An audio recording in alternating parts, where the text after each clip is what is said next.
Lamine ইয়ামালকে ঘিরে নতুন বিতর্ক। গার্লফ্রেন্ড কাণ্ডে বেশ কিছুদিন বিতর্কে থাকার পর এবার নতুন জ্বর উঠেছে লামিনে ইয়ামালকে ঘিরে। বিশ্বকাপের আগে শেষ ফিফা উইন্ডোতে স্পেনের স্কোয়াডে জায়গা হচ্ছে না এই তরুণ তারকার। এই সিদ্ধান্তকে ঘিরে তীব্র উত্তেজনা ছড়িয়ে পড়েছে বার্সেলোনা ও স্পেনিশ ফুটবল ফেডারেশনের মধ্যে।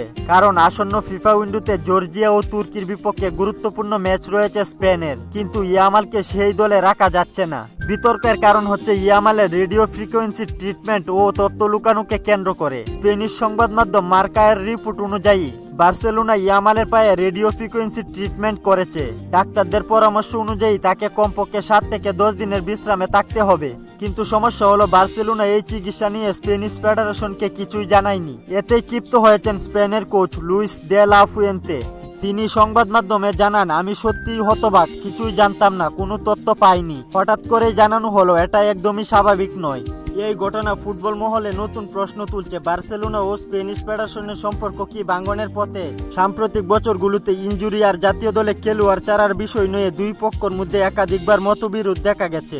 এবার লামিনে ইয়ামালকে কেন্দ্র করে উত্তেজনা আরও বেড়েছে। খেলাধুলার গুরুত্বপূর্ণ আপডেট পেতে আমাদের চ্যানেলটি সাবস্ক্রাইব করে পাশেই থাকুন।